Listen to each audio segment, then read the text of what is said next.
ইসলামাবাদে রবিবার শেষ হওয়া ২১ ঘণ্টার ম্যারাথন বৈঠক সত্ত্বেও যুক্তরাষ্ট্র ও ইরান কোনো চুক্তিতে পৌঁছাতে ব্যর্থ হয়েছে, যা বর্তমান ভঙ্গুর যুদ্ধবিরতিকে হুমকির মুখে ফেলেছে।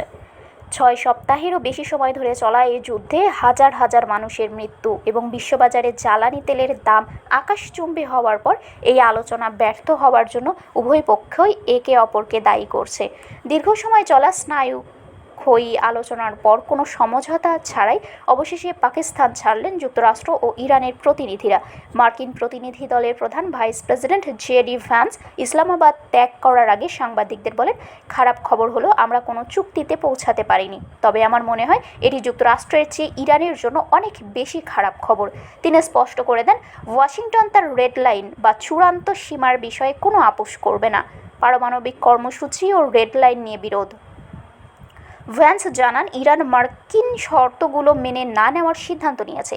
যুক্তরাষ্ট্রের মূল লক্ষ্য ছিল ইরান যেন পারমাণবিক অস্ত্র তৈরি না করে এবং এমন কোনো প্রযুক্তিগত সক্ষমতা অর্জন না করে যা তাদের দ্রুত পারমাণবিক শক্তিতে পরিণত করতে পারে। তিনি আরও জানান, আলোচনার সময় তিনি প্রেসিডেন্ট ডোনাল্ড ট্রাম্পের সঙ্গে অন্তত ১ বার কথা বলেছেন।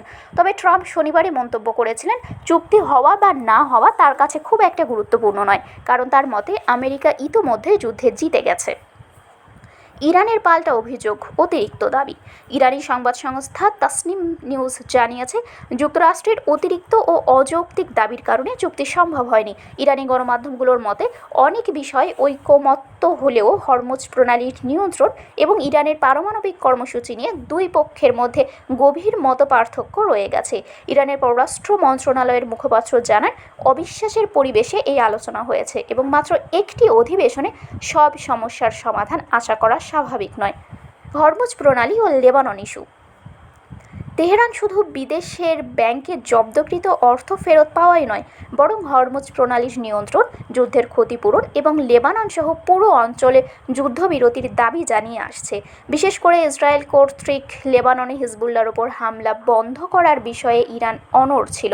তবে যুক্তরাষ্ট্র ও ইসরায়েল স্পষ্ট করে দিয়েছে, লেবাননের সংঘাত এই আলোচনার অংশ নয়। ভঙ্গুর যুদ্ধবিরতি ও ভবিষ্যৎ। পাকিস্তানের পররাষ্ট্রমন্ত্রী ইসহাক দার উভয় পক্ষকে গত মঙ্গলবার থেকে কার্যকর হওয়া ২ সপ্তাহের যুদ্ধবিরতি বজায় রাখার আহ্বান জানিয়েছেন। এদিকে ইসরায়েলের নিরাপত্তা ক্যাবিনেট মন্ত্রী জিভ এলকিন সতর্ক করে বলেছেন, আলোচনার পথ খোলা থাকলেও ইরানিরা আগুন নিয়ে খেলছে। ইসলামাবাদে এই ব্যর্থতা সত্ত্বেও শনিবার ৩টি বড় তেলের ট্যাঙ্কারকে হরমুজ প্রণালী অতিক্রম করতে দেখা গেছে, যা যুদ্ধবিরতি শুরু হওয়ার পর উপসাগরীয় অঞ্চল থেকে প্রথম কোনো জাহাজের বহির্গমন। তবে এখনও শত শত ট্যাঙ্কার সেখানে আটকা পড়ে আছে। ১৯৭৯ সালের ইসলামী বিপ্লবের পর এটিই ছিল দুদেশের মধ্যে সবচেয়ে উচ্চ পর্যায়ের সরাসরি বৈঠক, কিন্তু শেষ পর্যন্ত কোনো সুনির্দিষ্ট চুক্তিতে পৌঁছাতে না পারায় মধ্যপ্রাচ্যের আকাশে আবারও যুদ্ধের কালো মেঘ ঘনীভূত হচ্ছে। এখন সবার নজর পরবর্তী ২ সপ্তাহের দিকে। উভয় পক্ষ কি পুনরায় আলোচনায় বসবে নাকি আবারও রণক্ষেত্রে ফিরে যাবে? শারমিন শিমু, বরেন্দ্র টেলিভিশন।